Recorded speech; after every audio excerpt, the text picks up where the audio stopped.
So we are back later in the week to continue our reviews. This time we're doing the last Super Bowl, or the last Super Bowl game. Another short story about football by George R. R. Martin from the early 70s. We've got the same crew today, except Greg couldn't make it, but we've got another guest from the forums. Welcome back, Lee. Thanks, yeah, I'm glad to be back. Good. It's always good to have another expert in football. Expert's a very strong word. We brought you in to assist the court. Well, I think you've got some of us beat, so. Yeah, I think in comparison to everyone else, yeah. Well, I guess and my dismal fantasy record attests. I think expert's very strong language. Yeah. But I'm glad to be back. I'm sorry I missed the first half of the recording. No problem. Okay, so we're covering the last Super Bowl. I guess we'll just go around and give a lemon cake score. I guess starting with Lee. I'd give it a 4 lemon cakes. I thought, or 4 downs. I thought it was pretty good. It's melancholy. I guess for me the thing that I was a little hesitant about with it was that it's a little. I don't know. I'm not sure exactly when it's published, but it definitely feels a little old-fashioned in some ways. But I enjoyed the story. I guess the rest will just be by order of devotion to football. So. Well, if we're sticking with devotion, at least to our particular team, this is Amber. Amber rocks on the forums. Immediately after reading it, I got weepy and teary, and I gave it a 5. But overall, I would say probably like a 4.25 or 4.5.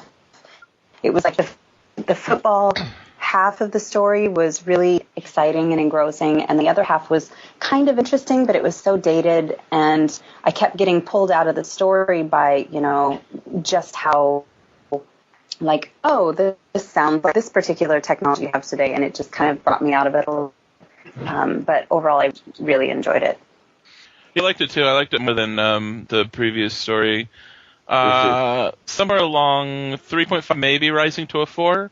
Like Lee mentioned, I liked the sort of melancholy tone. It's more what I kind of expect from George, rather than the sort of I don't know, hokies not quite right, like the alien football game, just a little gee whiz kind of thing. It did feel a little dated, and a little unbelievable at some points, but But overall, I like the tone. I like the melancholy. So 3.5, maybe a 4.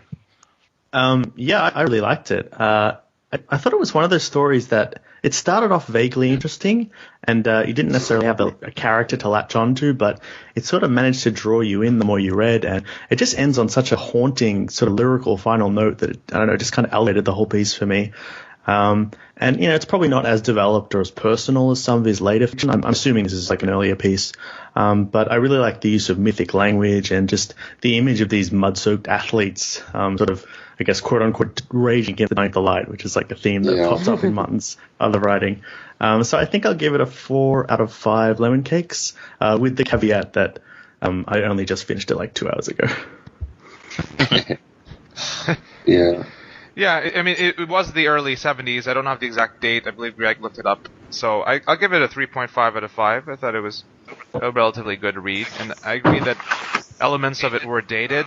That being said, in aspects it's quite dated, but in other aspects it's interesting. He was in the early 70s and he predicted some things. Not the end result that happened in terms of sports, but some of the technologies. It's interesting to see that perspective. And he's always been forward-looking with, genetic engineering and that kind of thing. And tough voyaging, so he wasn't completely off the bat, but just date-wise, he was a bit off. And I don't think it's believable. Like the end result is what would happen, and I'm not sure that he believed it either. He was just probably speculating and just throwing things to see what if this would happen. This would happen. Yeah, but, that was okay. That was definitely my one real sort of bone to pick with this story. In the end, was that I guess I almost wish that I feel like he's too smart to have believed the sort of point he was making, I guess, and I think the story is worth that, but I wish he'd been a little clearer almost somehow in demonstrating that he didn't necessarily believe it,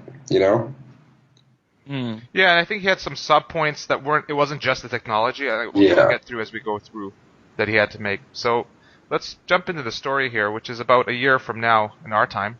The last Super Bowl is next year, 2016.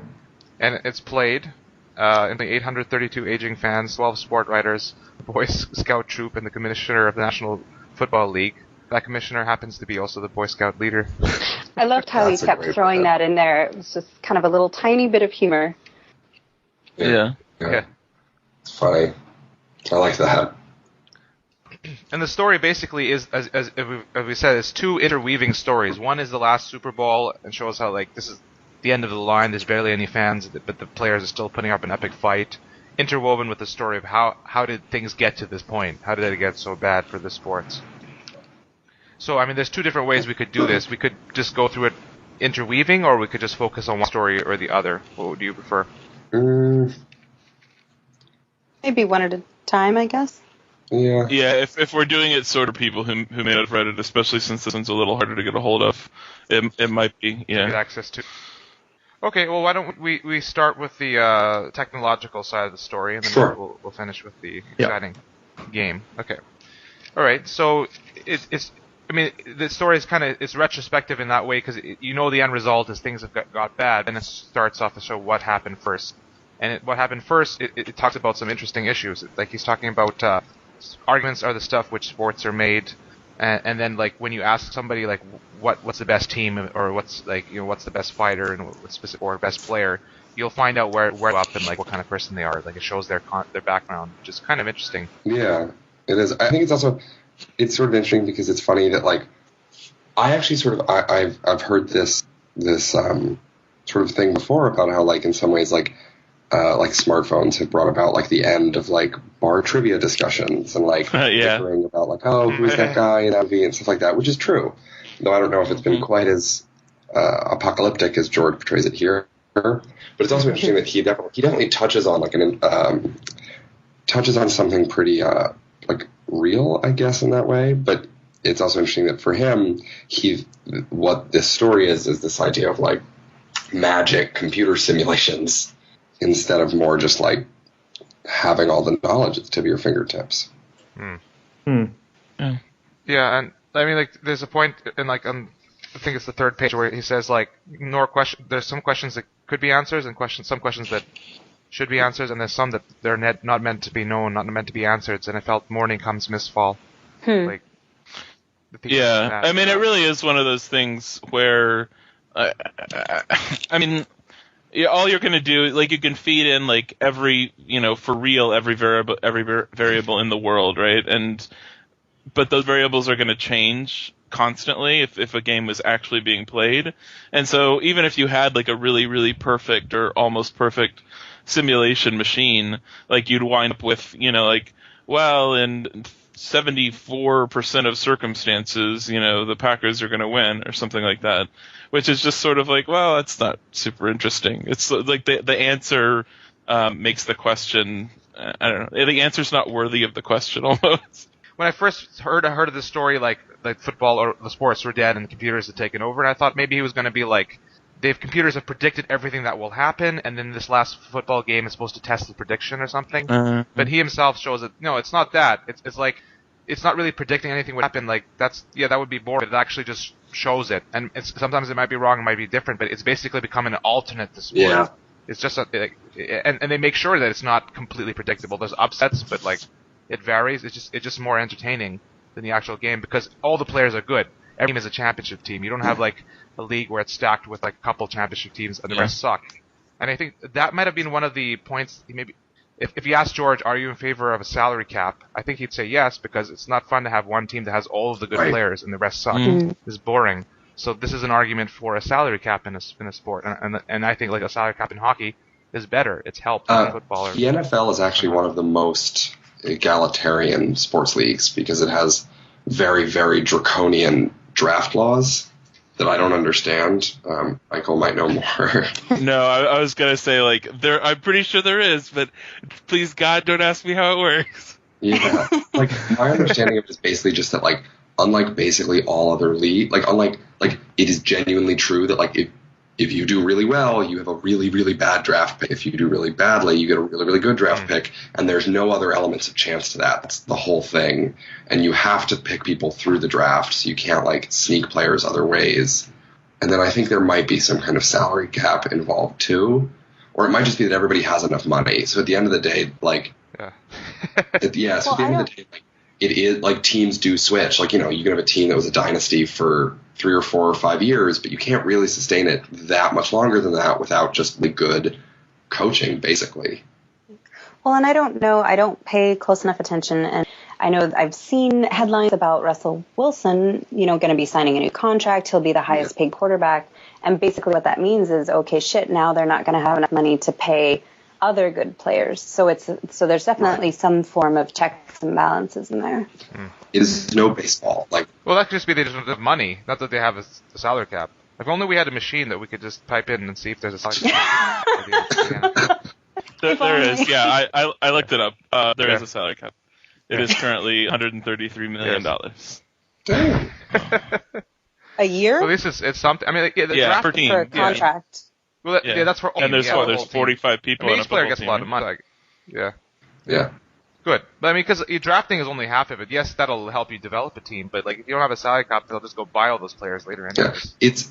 It's certainly not like baseball where, like, you know, the Yankees have individual starting pitchers who are paid more than entire teams.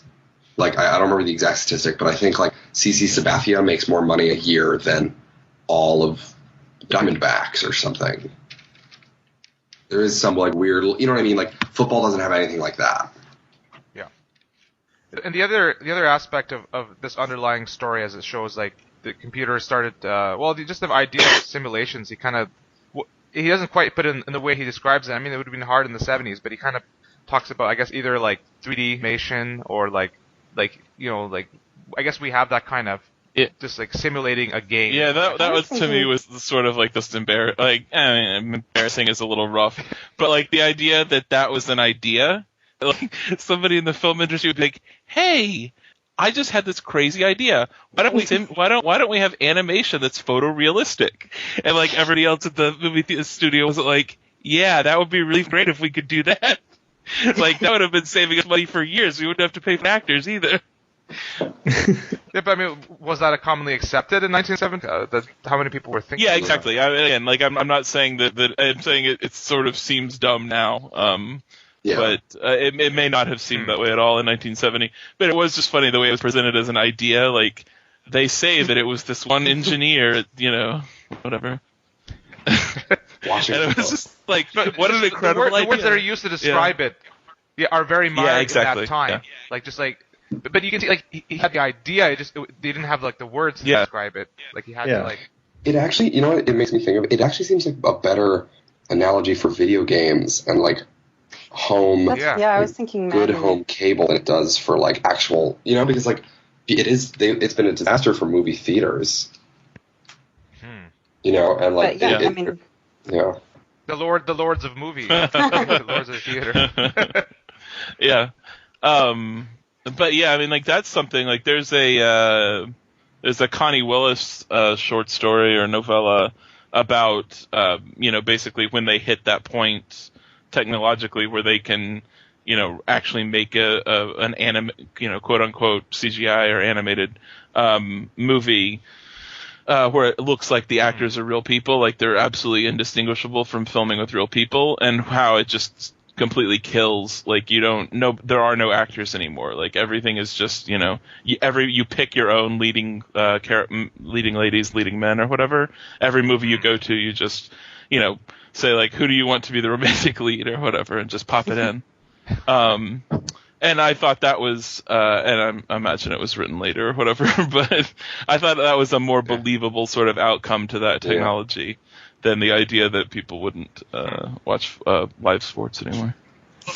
Well, common to both of these situations, you'd think like there's a certain personality element to players and to actors that would be lacking when it's just all generated. You'd think that would keep some interest there. People like their celebrities, they like their heroes, and they like to have true celebrities, like, you know, like, and there's an element of like a real modern day like city versus city sort of a thing. And again, like civic right, pride I'm more of a college or football fan anyway, and so for that especially, it's like, you know, I don't care about like the UT team from 1963 versus like I don't give a shit. But like right now, today, you know, who has better, you know, who can field a better team? is a lot more Yeah. interesting than that. Well, But I think whatever sport you like, you still would have. I would have loved to see this team play that one. Yeah. I mean, you have that stuff as well. Again, like that was the thing. Like, I don't think that it's necessarily wrong to think that the whatever his simulation computer was called. I don't think it's wrong to think that would be super successful. I just don't. I just can't imagine it. Like it would come to exist alongside. Like not. It wouldn't replace it. Well, it's a good point that it almost forecasts ideas of, streaming video and video games and things like that rather than replacing, sports stadiums. It's all these other things that people are attracted to that makes it so successful. Yeah. Yeah, I like that he did clearly think about it. Like it wasn't as sort of like, oh no, computers as I sort of thought it would be at the start of the story. Like the idea of like being able to pick your teams, the teams you watch, like that is an interesting concept. So.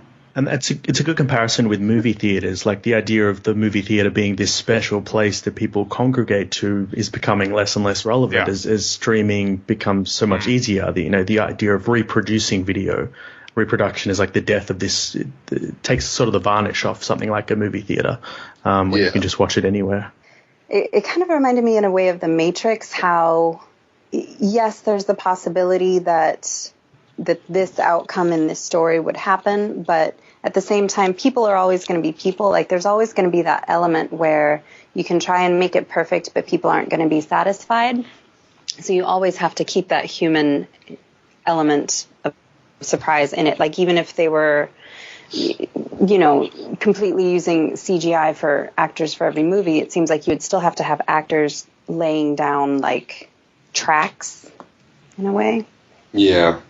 Well, I mean, like, I don't think think people would stand for it. Yeah, I mean, I think that you're right. Ultimately, I imagine that people would still want to see those new actors and things like that. But acting isn't necessarily required in this scenario where they're just carrying out movements. It's not like they're delivering dialogue or performances or anything. They're just playing. It's not like when you're watching when you're watching football, the camera might occasionally zoom in on a player, but most of the time it's a bird's eye view sort of scenario. So it wouldn't matter that much, I think, to people. But does a simulation, like, does a player ever get mad and like punch his coach? Exactly. They would do that probably. Yeah, does the computer take that into account? Maybe, but like you want those kinds of personalities and you want them, displayed and stuff like that. And I guess they are to some extent, but yeah. Or millions or billions of configurations that you could be. If they're killing sport, then you've got like 100 years of baseball and 60 years of football. Like eventually those tweaks are going to get boring for people to watch. Yeah. No, but they can. I mean, it can make new players. Yeah. Like it can make new teams. Like it's unlimited, and it's like the size of the city. Like that was one of the other things. Yeah. Right? Like it kept more powerful. It just gets bigger and bigger. Yeah. But it was kind of like the internet. Like I mean, I guess it just parallels more just like the TV cable that they had there. But it was interesting that you get the home unit and it would like come to you at home, it'd be sent to you over like the wires or something. But so the one sub issue I talked about, like that you could extract, is maybe a view on salary cap. But another issue like there is like he says one of the reasons why like people easily switched over is because a whole generation had grown up without the chance to be able to watch the game like in person. Like nobody could afford to go to a Super Bowl, and they never got that experience. And I wonder if that's also like criticism of like how expensive tickets are, or how it's harder to see the game than it was before. Well, with the sorry, go ahead. Sorry. With the Super Bowl, at least, it's actually pretty famous for always being very quiet. No fans go because all the tickets are for corporate sponsors. Like it's if you pay close attention when you're watching, you'll notice that it's very quiet. There's no like fan noise, and it's because it's just like there are very few actual fans who make it to the game. It's a lot of like contest winners and corporate retreats and boxes and stuff like that. So it is very different from a normal football game, and tickets are pretty expensive. I know that the waiting list for season tickets for the Philadelphia Eagles is like 20,000 people, 30,000 people. Yeah, I mean, it's hard to get. I mean, football tickets are more expensive than other sports generally, but I mean, it's also, if you want to go to a game a season or something like that, it's not ridiculous. I mean, no. It's not like it's out of the reach of the common man or something. To go to football. But the Super Bowl is. Oh, the Super Bowl absolutely is. The Super Bowl is. Yeah. That's certainly true. But I mean, it's, I don't know. Yeah, I don't know. Like Lee said, there's only so many people that can fit in there. Sure, too, exactly. So that's one Yeah. thing. I mean, yeah. And that might be what sort of Martin is suggesting. The idea of following a team is very much tied to, I guess, location and like culture and all that. Like you support the team that you grew up in. But when there's this big separation where the people who grew up in those places can no longer attend those games because they're such sort of ivory tower things that only the very wealthy can attend, people who probably don't even follow the teams in that sort of passionate way, then there's kind of that separation between the passion of the fan and the spectacle itself. Yeah. I mean, there are certainly professional American sports teams that played a stadium was that empty. The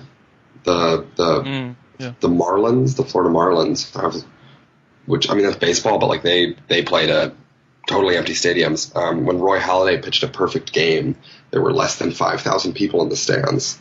And And I wouldn't say it was just Super Bowl. I mean, I think it also reflects. I mean, yeah, you could afford to go to one game, but the player salaries and everything have gone so high that it's harder to go to many, like it was before. Before you could go to. Well, many I mean, I guess. I mean, but it's almost more. I mean, I think the money is. I mean, obviously, sorry,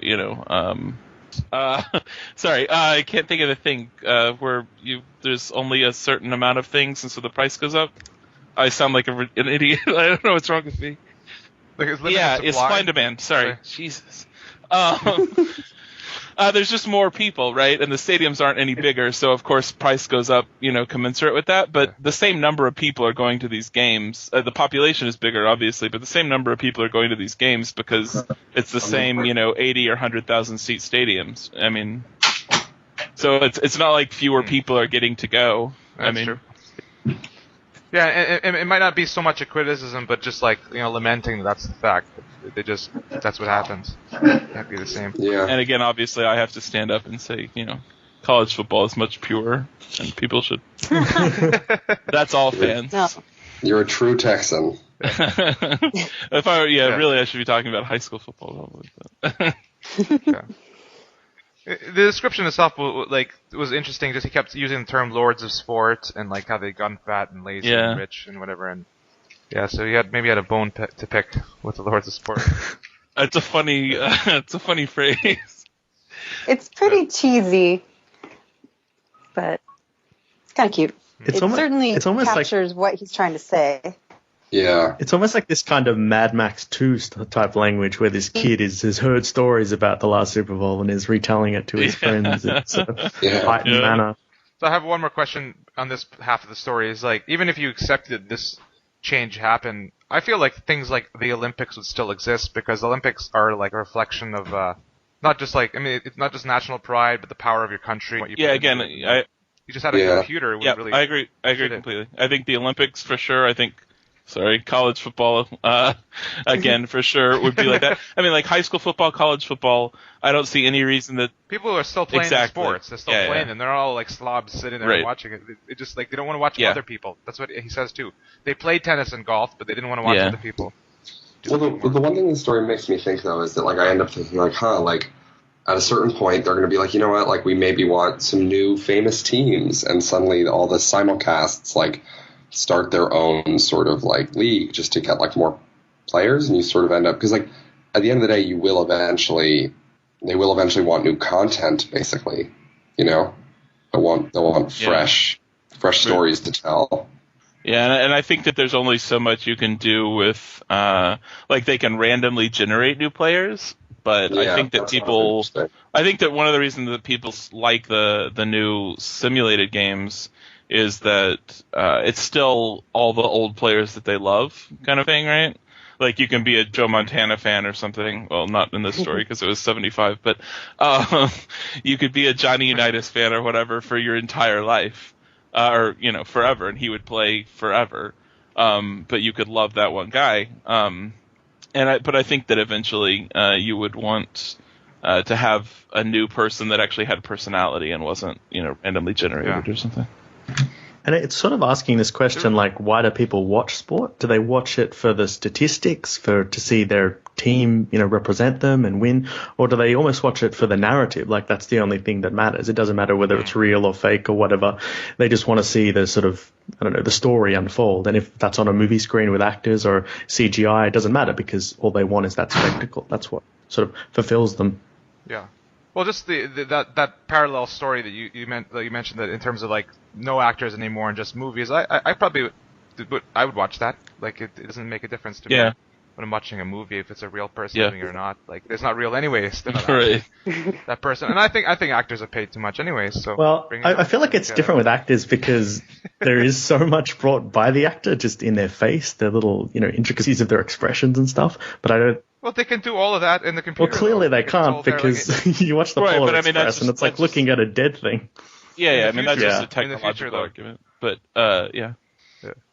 But even just, what the actor is feeling on the day or, it's all on screen. It's something a computer can't take into account. It's a human thing. I mean, eventually, I'm a futurist or whatever. I think eventually they'll be able to do that. And the computers will be able to turn in the kinds of performances that people can turn in. They'll be winning Oscars. The first computer wins the Oscar. That'll be the turning point. The battle of the computer. Well, we are seeing people like Andy Serkis, kind of these motion capture performances, which are pretty spectacular. But again, I think you need the expression beneath, or the performance beneath. Here's the thing, like it can't just be ones and zeros. You won't be able to, like, there'll be no more panels and things like to go to Comic-Con and have like the actors show up. You have like computers sitting there. And like, there's no personality behind it. So that side aspect would be gone. But I would still watch it for a lot of stuff. Yeah. Like, I can see it more for a movie than for sports. Yeah, I think for a movie, it's more believable. I mean, and again, like, I think that, at some point we will get there in terms of technology. Michael had an old football injury. He used to play football, so just to excuse him. Okay. So, I guess. Well, there is that third aspect the third issue or idea that comes up is just what's real versus simulated, and when does it matter? Like, I mean, like, is it right now? I could go watch FIFA and have a game played, but I find it boring. Is it just because it doesn't look real? I don't. I want the real. Well, thing? For me anyway, in terms of like the video game simulations, is that I think that the thing that always bothers me, and it bothered me in this story too, but I'm giving it a pass because whatever, the technology is better. But like, it's ridiculous to try to like take a player, especially one who's been dead for 20 years or whatever, and be like, no, these are his exact stats. This is him exactly. It's like, it's your opinion of what that guy is like. Right, and so like half the debate is what was his stat, like what is it, real ability? Exactly. Or whatever, Who the hell knows? Yeah. But it wasn't. This story wasn't that like sport completely predicted everything and it wasn't worth watching the real thing. It was more entertaining. Right, exactly. To watch this, because the first one I wouldn't accept it completely predicted. Right. But that could have been a story. It could have been like the computers have predicted that like this score is going to be 21, like 17 or something, and now there's no point in playing it. And in fact, I kind of initially thought that let's switch into the actual like last Super Bowl story and what happened there, because at times like the score started one way and then the Packers started to dominate it, and then it kept saying like everyone in the stands started to relax and stuff, and I was like, why did they start to relax? Like, were they expecting a certain score? Like, why does it keep saying that? Yeah, I guess so many of them were sports. I think when he kept saying like they started to relax, he was referring more to the sportscasters who, I guess, if theoretically had made predictions and then were expecting their predictions to happen. And so, that's true, because they did write about it earlier. But they had predicted by touchdowns. So. Don't they already know who's going to win based on computer, the computer prediction? No, the computer analysis. I thought it would do. The one time that it was mentioned when they were trying to do computer analyses before games, they said they were always wrong. Yeah, I don't imagine that changed because I thought that was on purpose. Like, I don't think so. No, I think they were wrong. Oh, okay. I think that there's just too many variables in a real world game to try to. I mean, it's ridiculous. I kind of took that repetition of them, kind of being received as what you said, Michael, that like they just were wanting their prediction to come true, but at the same time, it kind of seems like what you want is an upset. What you want is some crazy thing that will keep your job, that will keep your job, that there's some point to being an actual sportscaster, that you can't always predict what's going to happen. Well, I sort of read it as like at that point the computer had become evolved enough that it was actually able to predict, I mean, obviously it's sci-fi, but it was able to predict, with 100% accuracy the outcome of any game based on statistics and players and whatever. And these people were basically, this was their sort of last go to see if the computer was right. And they were watching, and they knew that the Packers were supposed to win. And I guess, I don't know, if they did win, they'd made the right decision and they could sort of let go of football, real football once and for all.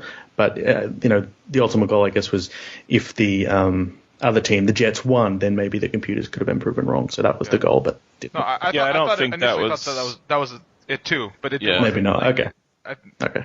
Yeah. That could have been a story. Right. That could have been a story, but I don't think it was this one. I mean, in this one, it was sort of, it was all very, the NFL was done, right? Like, it didn't matter what happened. Even early in the story, it says it had begun long ago when someone decided to settle an old argument. I thought that was talking about this final Super Bowl game. They're going to have like a bet and see what happened, but it wasn't. It was just showing how the whole story started. Well, in terms of the. That's what I really like about the story, is that at the end, it doesn't there isn't any stakes on this game. There's nothing like fancy about it. It's not the final. It's not like they're trying to save football. It's not like a sports movie, It's just, it's the last game and everyone wants to have it be a good one. And in the end, it goes out with kind of a whimper.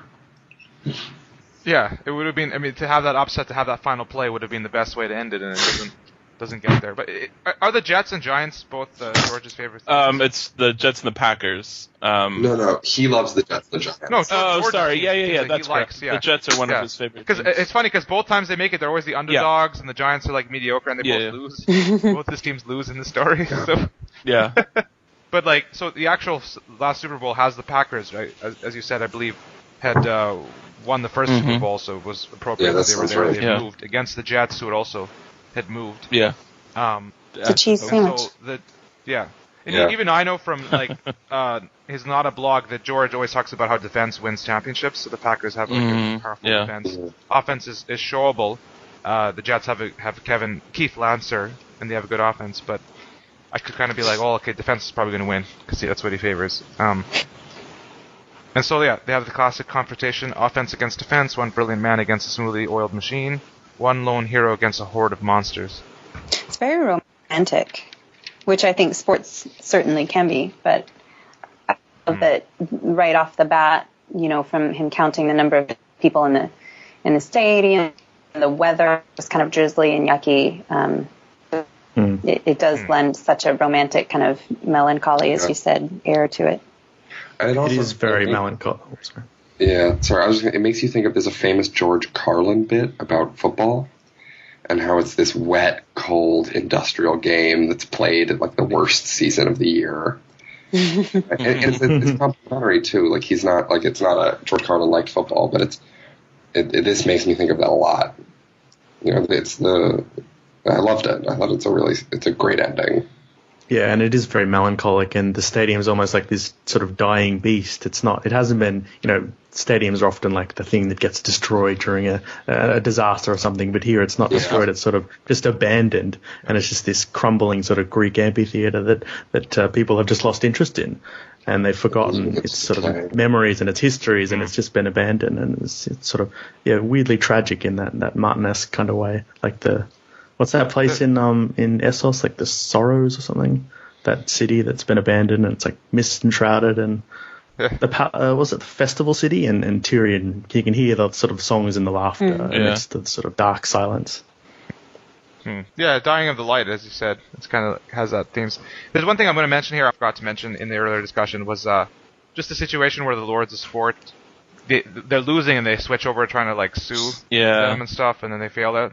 That was, I think that's what would happen, and it's happening in movies too. I think that would absolutely happen. Yeah. I think it would have happened. I mean, the NFL is pretty voracious, I think, about stuff like that. It would have happened immediately. As soon as anybody tried to use anybody's fucking logos, the NFL would have gone bananas. I don't care if it was on the radio or somebody wrote a fan fiction or whatever it was. They would have gone nuts about their logos and stuff. Yeah. But the courts used the fact that they hadn't objected during the radio stuff earlier against them, and it was interesting because I mean that's kind of like George's argument against fan fiction too. It's like you kind of have to gotta always object watch even if you don't care, just to hold on to your copyright. Right. Yeah.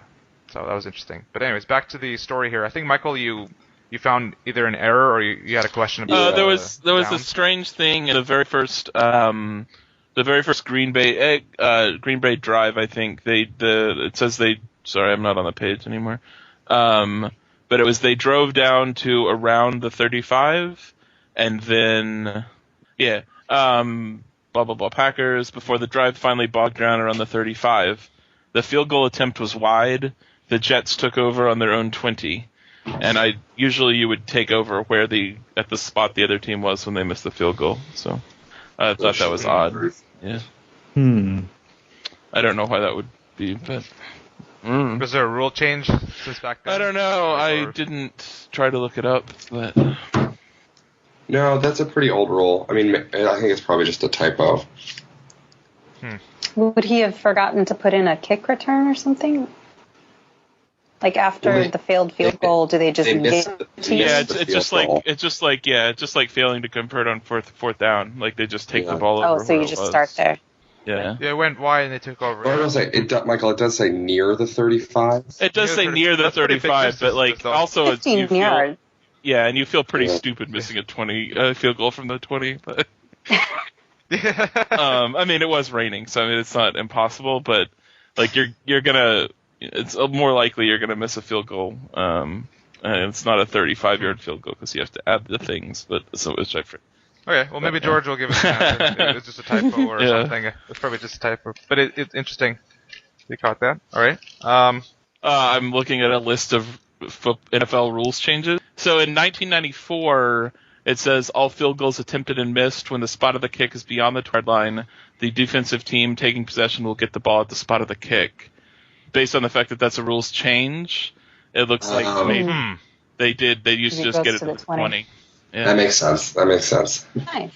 There you go. There we go. I'll explain. Right. Yes. Good work. So the Packers are expected to win, and the Jets are underdogs. And initially, who gets ahead? No, the Jets actually get ahead. The underdogs get ahead early on because Keith Lancet keeps doing all these different throws and stuff. And so tell me what a blitz is exactly. What's a blitz play? A blitz is basically just when you go for the quarterback. Instead of you're always sort of going for the quarterback, but it means that and correct me if I'm wrong, Michael, could be wrong. You don't even really try to cover the running backs or the wide receivers or anybody. You just everyone charges straight forward. You smash through the defense and you smash. I mean, the defense is always making decisions about how much pressure they want to put on the receivers or stopping the running game or pressuring the quarterback. And if you're putting a lot of pressure, or putting a lot of emphasis or a lot of your resources on trying to get to the quarterback, then that's a blitz, which is what Lee said it was. You're sending extra defenders through the line to try to hit the quarterback before he can throw, instead of putting those guys, backing those guys out and having them try to intercept passes or stop running backs or whatever. So the appeal of it is basically that if it works, you knock the quarterback down and maybe even go from 1st and 10 to 2nd and 15 because you push them back further. The risk, of course, is that you are not covering the actual offense as well, and so you give the quarterback an opening to maybe get a good pass in, or maybe a running back's going to slip by the 2 or 3 people you left sort of behind. Well, so on the second he doesn't have the ball anymore, you can't touch him, right? Right. Yeah. But don't you have a second before that? Is there not a second transition time? You're already in the air going at him? Oh, sure. I mean, there's basically. I mean, that's true. It's the rules are a little bit fluid. A couple of times in this story, the Packers got penalties for either hitting the quarterback late or hitting him too hard. Quarterbacks are sort of given a special protected position because they're vulnerable, because they're paying attention to something else. And so, if it's they're kind of legitimate, fragile compared to the other players. Yeah. Well, that's my question. Is I hate it when a sport like the purpose of a player is just to injure another player? Sure. Like, is that only a secondary purpose, or I mean, it seems that whenever that happens, like, yes, we've injured their quarterback. I'm like, why can't you beat them regularly? You have to injure the player to do it. Like, is that common in football?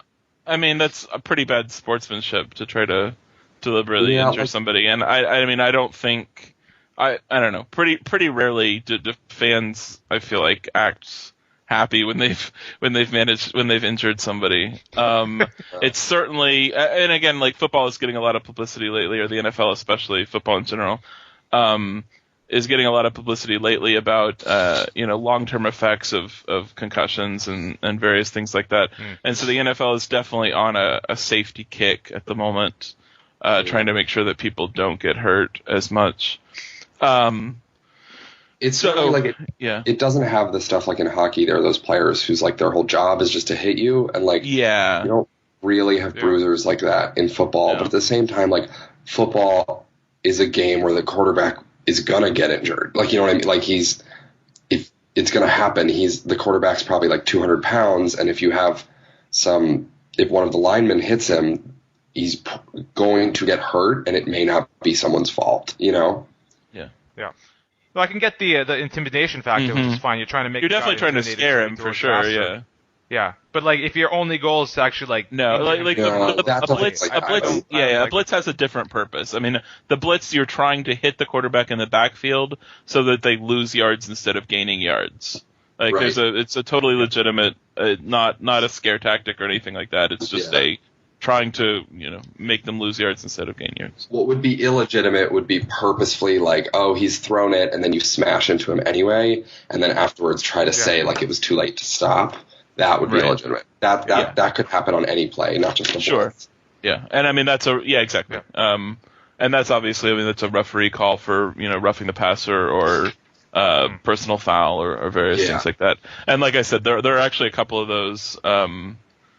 What's his name? Lancer does get hit badly a couple of times, and they get penalties called against the Packers. So. Well, the other thing is also you might try to do that, but it's not necessarily a great idea because they'll hit you back. Like, and the team is protective of the quarterback. Earlier this season, the Redskins had a really late hit on Foley, the Eagles quarterback, and it ended up starting like a pretty big brawl between the linemen because they were like, the Eagles were furious because it's not sportsmanlike, and because the Redskins and Eagles are sort of old rivals, there was already a lot of like bad blood. So it's not common and it's not encouraged. Yeah. Yeah, the Jets were doing well early, but then Packers came back, and eventually Lancer gets injured, so he goes off before halftime, I believe.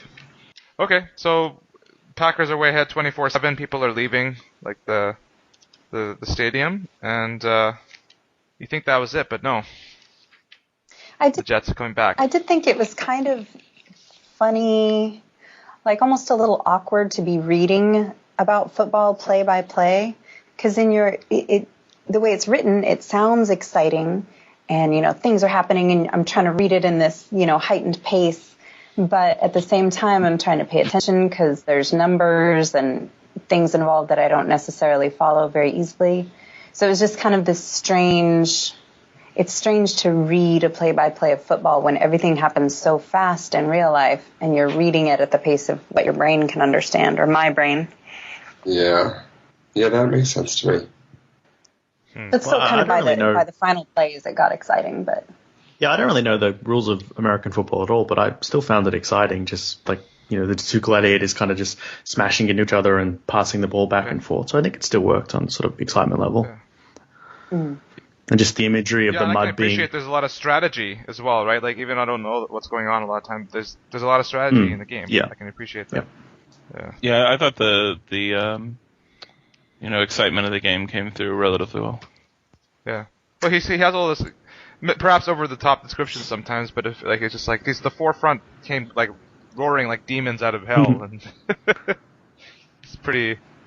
Epic. And just the environmental sort of aspects, the mist and the rain and the field just being churned up into mud by these warriors is very epic, I think. So does the time stop when the ball goes out? Like, or is it? Basically, the time if you go out of bounds with the ball, or if a pass is incomplete, the clock will stop. If you are tackled inside the field, then the clock will continue to roll. Yeah. Oh, so that's why they're going slower. Like when it's attacked. So the Packers are if you're ahead, then you run the ball a lot and try to run the clock out. Whereas like they were saying in that last Jets drive, it was all like sideline passes because you need the guy to go out of bounds. Right. Yeah. Well, so they scored. They were. Is there a 2-minute thing? Isn't there a 2-minute? The last minute of the there are quarter? other things. There are other things that stop clocks when the quarter changes. Obviously, timeouts. Yeah, timeouts obviously will stop a clock. Using. At the 2-minute warning, I think the clock stops, which is just the last 2 minutes of the second quarter, last 2 minutes of the fourth quarter, and then I think when the quarters change, the clock stops, things like that. But yep. So they scored. They came close, but there was like a minute left, and they're going to kick, and suddenly it starts raining like crazy. You know, everything gets muddy. And because of that rain, I guess in the mud, they were actually able to get the ball back at the. Where did they get it? About halfway to the field, or no? It's what are we talking about? The onside kick, or yeah, the onside kick? They would have gotten the ball close to. So I mean, an onside kick, you're kicking very short, so you're going to get it pretty close to where you kicked it from, which is. There we go, near the 60. Yeah, be like 40 or something like that. Yeah, it's raining. It's hard to get there, but somehow they just keep passing, kept getting close. With a few seconds left to get there, Lance gets the ball. He tries to run it in, I think, right? Yeah. And then somebody takes him out. That's it. Yeah. They should have scored, but they didn't. It's a very last play. It's a very George R. Martin ending. Yeah. Heartbreaking. Yeah. And then Lancer helps up the person who took him down, and then like he smiled to hide the tears. So strangely did the Packer. Yeah, because they know this is the last game. They're not going to play again, and then they're leaving. The stands are empty. Yeah, I love that bit. Yeah, just the rhythm of the paragraph, so sort of lyrical and melancholic. Well, and you're kind of going along, and you're reading about the lores of sport, and at least from this time frame, it seems a little cheesy and like, oh, that wouldn't really happen. But at the end of the day, what they're fighting for is this human competition, where everybody's trying to be the best, and it's just so kind of visceral and fundamental to what it is to be a human. Yeah. Yeah. Well, I actually. And no one cares. I like it a lot. Sorry. Yeah. There was a thing where it mentioned something about how some, one of the game that really killed it was when there was this really boring Super Bowl. And the thing is, what I liked about that is that, I think boring games are important. They happen a lot. Boring games are what make exciting games exciting. It's just Yeah. Yeah. So, I don't know. I thought that was worth thinking about. It's better when that's the regular season if it's just more boring stuff, and then the playoffs or whatever, or more. Yeah. Well, and like all the computer-generated games, people preferred them because there were those more exciting plays, but at some point, to kind of resetting the public consciousness of what makes a great game. Oh, there were 5 turnovers in that game, so totally boring. Yeah, I mean, they do say in the simulated games still had boring games. They were just slightly fewer and slightly less boring. Yeah. So I mean, it was really just more a matter of. But you never want the actual Super Bowl to be boring. Yeah, I mean, you never. I don't know. I mean, you you never want any game to be boring, but there are boring games. Yeah. No, but I can see the argument of that needs to be. I mean, even the computer has it, but do you really need the Super Bowl to one year be boring, but the next one? No, but last year the Super Bowl was very boring. Super Bowls are often boring. Yeah, I almost like to give it. It's pretty common. Yeah. But isn't it part of it to I guess it's having people around you and hanging out? And, well, yeah, I mean the Super Bowl has become a sort of a holiday thing here, but it's become more of an advertisement with the gameplay between it. Yeah, that's true. Yeah. But yeah, I don't know. I almost am never particularly interested in the Super Bowl, so I don't know. It is sort of presenting a very sort of gluttonous idea of what the public is, that they need constant source of amusement and highs and all these things from their viewing, I guess, their movies and television and sports and all that. They need that constant rush. They're not sort of content with anything else. I kind of pictured everybody as Wall-E. Like, the big people who just, they never want to leave their chairs. They just... Yeah, Well, no, they exactly. still play tennis and golf. Constant stimulation. That's true. Yeah. It's pretty... When is the last time the Jets and Giants have won? The Giants won in the 90s. Oh no, No, they the won more Giants recently. won- They beat Giants won. they beat the Patriots or whatever. Right? The Giants won in 2011, yeah. They beat the Patriots. It was the worst Super Bowl ever. I had to watch the Giants. 2011 season. 2012 was the game. Well, it's because the Patriots didn't lift the balls then. Yeah. Well, I've always hated the Patriots, that. and I also hate the Giants, so it was a rough year to be in New England and watch that. The last time the Jets won was 1968. Oh wow, was that Joe Namath? Might Yeah, be. that was Joe Namath. The Jets are Man. terrible. They've only been once, and it was just Joe Namath. I guarantee it. Wow. Yeah, right. Is And the that when Eagles they were have- at the Super Bowl, or did they win? They won. Joe Namath was Oh. their quarterback, and he guaranteed a victory like 2 days before. It was Nice. Joe Namath was a pretty funny guy, but he was like laying on a lounge chair, swim trunks on, big curly chest hair, gold chain, reporters all around him, and he's like, "Yeah, I guarantee it, we're gonna win." That's amazing. Yeah. But yeah, the Giants. Well, it's one of those ones where it looks great when you're right, but if you're wrong, Yeah, it's exactly. horrible. But at the same time, I don't think anybody would be talking about Joe Namath in 1968 if he'd lost, right? Like it would have gone down, in the record books or whatever. But nobody would remember it. Yeah. Okay, do you have anything else to say? No. Or we're good? I think I'm all good. I don't know how much tolerance people have for more field goal rules trivia, but actually, so it was only prior to 1974, which is right around the time the book came out or the story came out, that missed field goals resulted in the opposing team gaining possession on the 20. The 1994 rules change that I mentioned changed it from the opposing team taking possession at the spot of the kick instead of at the line of scrimmage. Huh. So just for the football rules pedants out there. Yeah. There you go. I think it was before 74 it would have worked. So you yeah, mean? before Or 74, after? the rule was as described in the story. Yeah, and I think this was written. Yeah, it was before published in 74, even if it 75, came out but yeah. around the- There we go. Yeah. So there you go. It fit there. All right. Well, I think I have to go. It seems like we're also finished, but Yeah. Just as a completion, so what are you? Is anyone watching the Super Bowl? yes, I have to work. I will be watching. And Amber, I guess, is watching. I will be watching and drinking from probably about 11 o'clock in the morning till 11 o'clock at night. And who's in the final now? Like, what are the two teams? Maybe I'll actually watch. Seahawks and the Patriots. Yeah, it's the Seahawks and the Patriots. So- Oh, the Seahawks are actually there. Yeah, I will okay. be rooting for the Oh, Seahawks because I hate the Patriots. Yay! Yeah, everybody It hates the helps. Patriots, but I'm feeling like everybody hates the Seahawks now too. So. I don't hate the Little Seahawks yet. cocky. Little cocky. I so But they're- don't- And when's the last time the Seahawks Patriots. Last won? year. Last. But before Okay, so that, then- they had Probably been to the never. Super Bowl once and No, they had have- never won.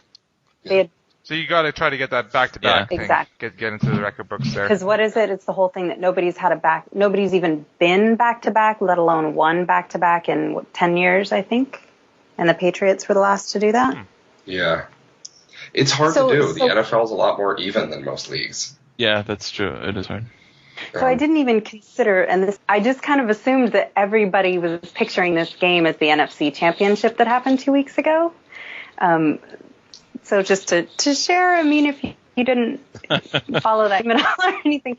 So it was the Pack and the Seahawks, and the Seahawks were playing shitty the whole time, and the Pack, people were actually leaving the stadium, and we've got clearly rabid fans here. And then in the last, what was it, 4 minutes? I don't know, something like the that. Packers blew a bigger lead in that game than they did in this game. Yeah. Oh, really? Yeah, it was pretty. Packers completely. So that's why you like. I'm not really a Packers fan. Sorry. It was essentially almost kind of the same game with a different outcome. Where you're losing the whole game, and then in the last seconds of the game, some amazing miracle happens. But instead of it just ending and him getting tackled and the game being over, it went into overtime, and the Seahawks won. Incredibly, unforeseeably, total miracle. So it was very emotional for me, this story. I think I've read it before, and I think when I read it last year or whatever, that was an exciting game. It's kind of sad, kind of melancholy, but it was kind of a different dimension. That's fun. So Martin's grim portents didn't come true. Yeah. Football still has its magic, I guess. Unless something horrible happens before 2016. Yeah, we'll see, right? Right. Yeah. One more year for it all to fall apart. Well, I'm glad to have returned to podcasting with you all, and I have to go. Okay. Thanks for joining us. Of course, good to talk to you all again. Yeah. Yeah. Thanks, everybody. And thanks everyone out there for listening. Check us out at bastardsofkingsgrave.wordpress.com or bok.podcastoficempire.com. Yeah, and we'll continue our George verse and Martin Sphere reviews in the future. Probably still short stories because they're easier to handle than the books right now for records. Yeah, I think it would also kind of feel weird. I mean, not that we shouldn't do it or whatever, but it would feel weird after the amount of depth that we managed to do on a 20-page story to suddenly have to do a novel. 10 episodes. Yeah. Yeah. Marathon. Longer than the World of Ice Fire. Chapter by chapter. Silmarillion reread. We'll just come up with some simulated people to podcast for us instead. Yeah. We'll just create the simulation. Put it into a computer. See what insights they come up with. That's when Duncan couldn't make it. We're like, we'll just put somebody to replace Duncan on the computer. Yeah. We'll put in his characteristics. He's from Australia, and he's male. They'll figure it out. There's not too much. I mean, he's a guy from Australia. I think we're probably good. There's so many things I can say. Yeah. Good day. Yeah. All that nonsense. This is me spamming stuff. Just Pat say slogans. I think it sounds a bit weird to me. But that we can see how the different podcasters would have been together, people that can't host together exactly. would have been. So put all their episodes the great hosts appeared of the in past. one computer and Mark Maron and on our podcast. All right, that was good. We did an early morning recording. Just send me your records. Okay, because I might need them. Very early recording. Yep. Yes. Yeah. I'll try to put it job, together Jen. tomorrow. So Good. Cool. All right. Thanks, guys. Watch See you guys later. Bye.